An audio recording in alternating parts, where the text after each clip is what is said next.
সোনা সংসারে সব বন্ধুদের স্বাগত। আজকে আমি রান্না করব খাসির চর্বি দিয়ে এঁচোড়। বন্ধুরা, খাসির চর্বি দিয়ে এঁচোড় করার জন্য আমি এখানে এঁচোড়ে একটু আলু দিয়েছি, যেহেতু আলু আমার বাড়ির লোকেরা সবাই পছন্দ করে। আর এখানে এঁচোড় নিয়েছি, আর নিয়েছি এখানে আপনার খাসির চর্বি মানে খাসির তেল। আর এখানে আপনার দিয়েছি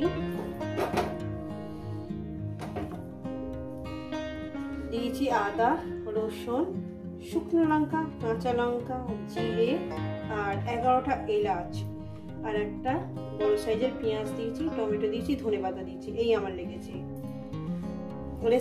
রেসিপিটি শুরু করার আগে বলবো, রেসিপিটাকে লাইক করবেন, শেয়ার করবেন। নতুন নতুন রেসিপি দেখতে গেলে আপনারা চ্যানেলটাকে সাবস্ক্রাইব করে নেবেন।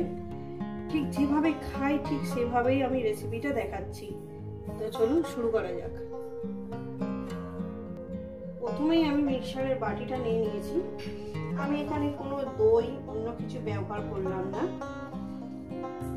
দিয়ে দেবো পেঁয়াজটাকে, একটা বড় সাইজের পেঁয়াজ দিয়েছি। আর এখানে আছে আপনার 1 চামচ থেকে 1 চামচ জিরে গুঁড়ো, এই জিরে গুঁড়ো বলি গোটা জিরে। আর 7-8টা কাঁচা লঙ্কা, 6টা কাঁচা লঙ্কা আর 5টা আপনার শুকনো লঙ্কা দিয়ে দিয়েছি। আর 1 চামচ চুমুক করে আমি জিরেটা দিয়েছি, গোটা জিরে। এগুলো সব এক এক করে আমি দিয়ে দিচ্ছি। তাহলে দেখতে থাকুন, রেসিপিটা কিন্তু পুরোটাই দেখবেন, একটু বাদ দেবেন না। দিয়ে দেবো এখানে আপনার রসুনটা একটু বড় সাইজের রসুনের কোয়া দিয়েছি আমি। দিয়েছি আদাটাকে একটু ছোট ছোট করে দিয়েছি, যাতে ব্লেন্ডারের মিক্সারে পড়ে বেটে। দিয়ে দিলাম এটা এখানে দিয়ে দেবো আপনার একটু হলুদের গুঁড়ো। গোটা জিরে দিয়েছি যখন, আর গুঁড়ো জিরে দিলাম না, হলুদের গুঁড়োটা দিয়ে দিলাম। 1 চামচ চুর করে দিলাম। এটা একটা মিহি একটা পেস্ট বানিয়ে নেবো। এখানে দই, কাজু কিচ্ছু আমি ব্যবহার করলাম না। সব বেশি মশলা দিলে যে খেতে ভালো হয় সেটা কিন্তু নয় বন্ধুরা। এটা আমি বেটে নিচ্ছি। তো বন্ধুরা, আমি গ্যাস ধরিয়ে দিয়েছি, কড়া বসিয়ে দিয়েছি। কড়া আমার গরম হয়ে গেছে। এবার দিয়ে দেবো তেল।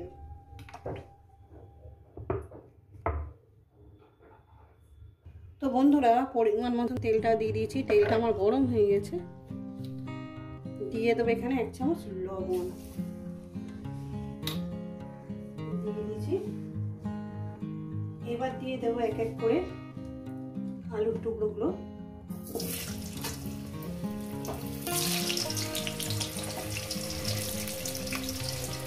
আলুর টুকরোগুলো দিয়ে দেবো।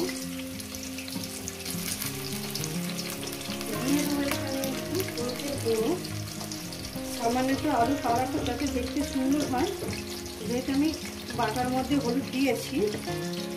আর এখানে অল্প করে হলুদটা দিলাম। এবার এটাকে আমি আলুটা সুন্দর করে মিনিমাম 90% আমি কুক করে নেবো, মানে 90% আমি সিদ্ধ করে নেবো। এঁচোড় আর আলু 90% করে সিদ্ধ করে নেবো। তারপরে যেটুকুনি আর কি 10% সেটুকুনি আমি মশলা দিয়ে কষিয়ে এটাকে রান্না করবো।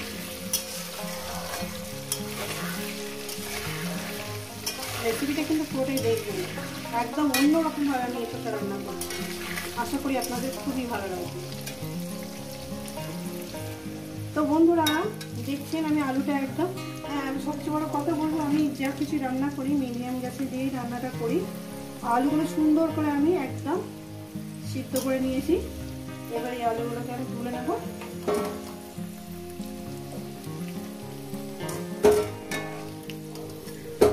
আলু কিন্তু পোড়াবেন না, সবকিছু একটা পোড়া সেন্ট হয়ে গেলে ভালো লাগবে না।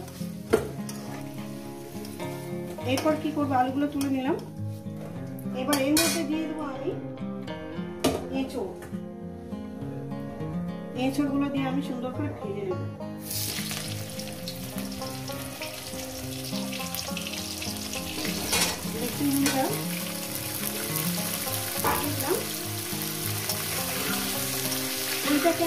আলুটাকে আমি 5-6 মিনিট ধরে আলুটাকে ভেজে নিয়েছি। এবার এটাকে একটু টাইম ধরে মিনিমাম 6 থেকে 7 মিনিট এটাকে আমি মিডিয়াম গ্যাসে সুন্দর করে ভেজে নেব। আর একটু হলুদ কম হচ্ছে মনে হচ্ছে, সামান্য একটু হলুদ একটু দিয়ে দেবো সামান্য পরিমাণে। লবণ যেহেতু 1 চামচ চুর করে দিয়েছি আপনারা এরকম সুন্দর করে ভেজে নেব। রেসিপিটা কিন্তু পুরোটাই দেখবেন, আর কেমন লাগছে অবশ্যই কিন্তু কমেন্টের মাধ্যমে জানাবেন। তো বন্ধুরা এঁচোড়টা আমার ভাজা হয়ে গেছে, দেখুন কত সুন্দর করে এঁচোড়টাকে ভেজে নিয়েছি। এবার এঁচোড়টাকে আমি তুলে নেব। তো বন্ধুরা আর একটু সামান্য পরিমাণে তেল দিয়ে দেবো অল্প করে। এরপর দিয়ে দেবো একটু জিরে, সামান্য পরিমাণে জিরে দিলাম। জিরেটা আমার কয়েক সেকেন্ড একটু ভেজে নেব বন্ধুরা। এরপর দিয়ে দেবো আমি 2টো তেজপাতা। জিরেটা আমার ভাজা হয়ে গেছে। আর এখানে দিয়ে দেবো আপনার টমেটোটা, যেহেতু আমি পেঁয়াজ বেটে নিয়েছি। টমেটোটাকে দিয়ে দিলাম। টমেটোটাকে দিয়ে মিনিমাম আমি এখানে 1 মিনিট ভেজে নেব। এরপর দিয়ে দেবো আমি মশলাটাকে।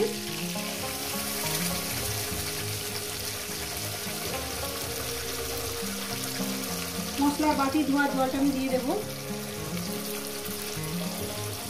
দিয়ে দিলাম। দিয়ে এটাকে কষাবো। একটু ভিডিওটা বড় হবে বন্ধুরা, যেহেতু সবকিছু দেখাতে গেলে একটু ভিডিওটা বড় হয়ে যাবে, একটু কষ্ট করে দেখে নেবেন। দিয়ে মিনিমাম এটাকে আমি 2 থেকে 3 মিনিট এটাকে কষিয়ে নেব। তো বন্ধুরা এরপর দিয়ে দেবো আমি খাসির চর্বিটা। খাসির চর্বিটা দিয়ে আমি শুধু এখানে কষতেই থাকবো যতক্ষণ না তেলটা আলাদা হয়ে যাবে।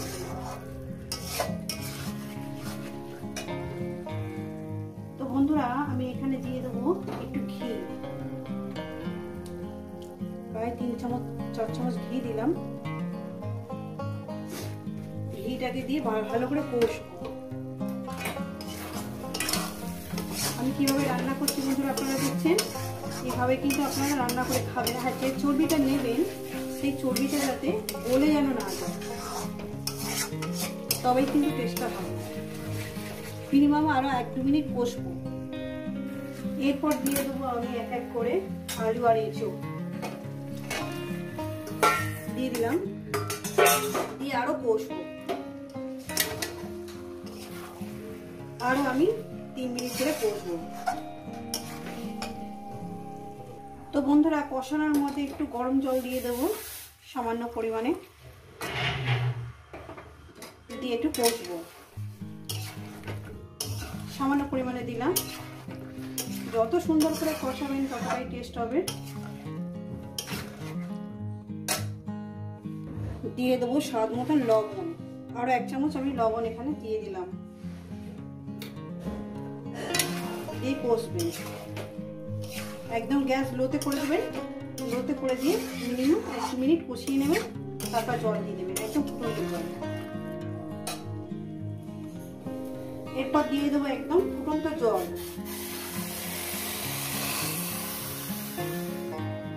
ফুটন্ত জল দিয়ে দিলাম। বন্ধুরা আমি এখানে চাপা দিলাম, ফিরছি 6 মিনিট পর। তো বন্ধুরা আমি ফিরছি প্রায় 6 থেকে 7 মিনিট পর। খুলে দেখবো। দিয়ে দেবো এখানে ধনে পাতা।